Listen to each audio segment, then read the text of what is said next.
UN का panel है IPCC, उनकी जो रिपोर्ट आई है, जिसकी वजह से खबरों में काफी एक बार फिर से बातचीत शुरू हो गई एनवायरनमेंट के बारे में। सबसे पहले आप इस रिपोर्ट से क्या समझते हैं? What are your hints that you taken from this report?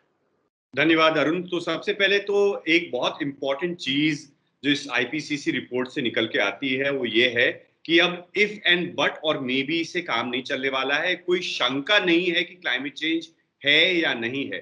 बहुत ही निर्णायक तौर से और डेटा और साइंस के तौर से इस आईपीसीसी की रिपोर्ट ने क्लियरली कहा है कि क्लाइमेट चेंज हो रहा है, क्लाइमेट चेंज का इफेक्ट हो रहा है। भारत जैसे देश और बहुत सारे देश जो है उनके ऊपर इसका इम्पैक्ट भविष्य में तो बहुत ज्यादा होगा। ऑलरेडी वर्तमान में जो है स्थिति भयावह हो चुकी है। So it's almost a code red that IPCC report talks about कि climate change is not an imagination, it's not a संभावना, it is a reality and it is something which. एक बहुत अच्छी चीज जो इस रिपोर्ट में कही गई है कि जिस तरह से पूरा का पूरा विश्व इकोनॉमिक ग्रोथ को चेज कर रहा है, बहुत मेन कारण अगर हम देखें क्लाइमेट चेंज का या फिर इस विनाश का या फिर इन तरह के जो हम हर तरफ देख रहे हैं कि एक अलग तरह की महामारी, मतलब कोविड तो एक वेव होता है, क्लाइमेट चेंज तो पूरा 365 दिन का वेव है क्लाइमेट चेंज। वो जो है वो इकोनॉमिक ग्रोथ के कारण हो रहा है। और इंडिविजुअल जो है, एक इंडिविजुअल और कलेक्टिव, मतलब humanity is the biggest threat, human beings are biggest threat to our planet. और एक आखिरी चीज कि well being should be the priority and not economic growth. राष्ट्रों को, समाजों को और इंडिविजुअल्स को इकोनॉमिक ग्रोथ के ऊपर काम नहीं करना होगा, बल्कि वेल बीइंग के ऊपर फोकस करना पड़ेगा।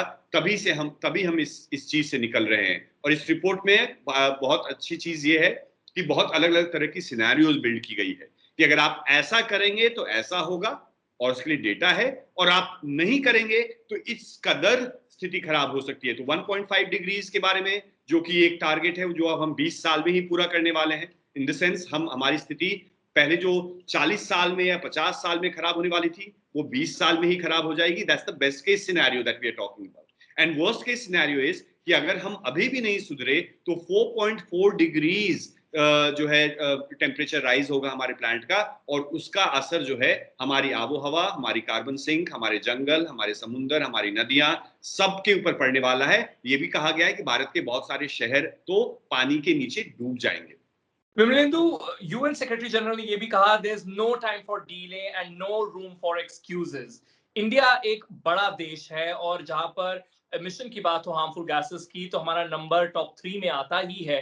तो ऐसे में इस रिपोर्ट से इंडिया क्या सीख सकता है? ऑफ कोर्स बहुत सारे अलार्म्स रेज किए गए हैं अलग अलग ऑर्गेनाइजेशंस के द्वारा, लेकिन अगर इस रिपोर्ट के हिसाब से देखें तो क्या हिंट्स हम पिक कर सकते हैं एज अ नेशन? देखिए, पर कैपिटा जो कार्बन कंजम्पशन है, जो कार्बन फुटप्रिंट है, एक एवरेज भारतवासी का बहुत कम है यूरोप और अमेरिका के बनस्पत और बहुत सारे विकासशील और विकसित देशों के कंपैरिजन में। But as you rightly said, जो हमारा GHG greenhouse gas emission है, हम नंबर 3 में है, क्योंकि ऑलमोस्ट 1.4 बिलियन लोग हैं हमारे। भले ही छोटा फुटप्रिंट हो हमारा, लेकिन मल्टीप्लाइड बाय 1.4 बिलियन जो है वो बहुत ज्यादा हो जाता है। तो भारत के लिए ये सीखना बहुत आवश्यक है सबसे पहले कि हमारी भी जिम्मेदारी बनती है कि हम कैसे ग्रीन हाउस गैस को कम करें, कैसे हम एक लो कार्बन इकोनॉमी की तरफ बढ़ें, कैसे हम अपने एनर्जीज को ट्रांजिशन करें। क्योंकि अभी भी अगर बिजली हमारी कोयले से और हाइडल प्रोजेक्ट से, डैम से बनेगा तो उसका इम्पैक्ट तो हमारे ऊपर पड़ने ही वाला है। दूसरी बहुत इंपॉर्टेंट सीख जो है इस भारत के लिए वो ये है कि हम क्लाइमेट वल्नरेबल एरिया में आते हैं। हमारी जो वल्नरेबिलिटी है, अगर आप देखें तो इस रिपोर्ट में क्लियरली कहा गया कि इंडियन ओशन की जो तापमान है, बाकी सारे जो और ओशंस हैं उसके मुकाबले इंडियन ओशन का टेम्परेचर सबसे ज्यादा बढ़ रहा है। तो एक वो है, बे ऑफ बंगाल पे इसका असर है, कोस्टल एरियाज में इसका असर है, और साथ ही साथ ग्लेशियर मेल्टिंग जो हम बोल रहे हैं कि जो हमारे हिमालयाज हैं और हमारी भारत की जो बहुत सारी नदियां जो है वहीं से आती हैं, तो उसका भी उसके लिए भी भारत को सीखना बहुत आवश्यक है कि ग्लेशियर से लेकर के, समुद्र से लेकर के पहाड़ तक जो है हम लोग वल्नरेबल हैं। और गरीब से गरीब जो तबका है वो सबसे ज्यादा वल्नरेबल इसमें होने वाला है। तो भारत को इसके लिए एक रोड मैप बनाना पड़ेगा। आगे बढ़ने के लिए हमें लो कार्बन इकोनॉमी के रोड मैप पे चलना पड़ेगा। हम जो इंफ्रास्ट्रक्चर डेवलपमेंट के बारे में बात करते हैं, इंफ्रास्ट्रक्चर डेवलपमेंट इंपॉर्टेंट है, लेकिन infrastructure development not at the cost of human life, not at the cost of tragedies that you seeing और at the cost of our environment.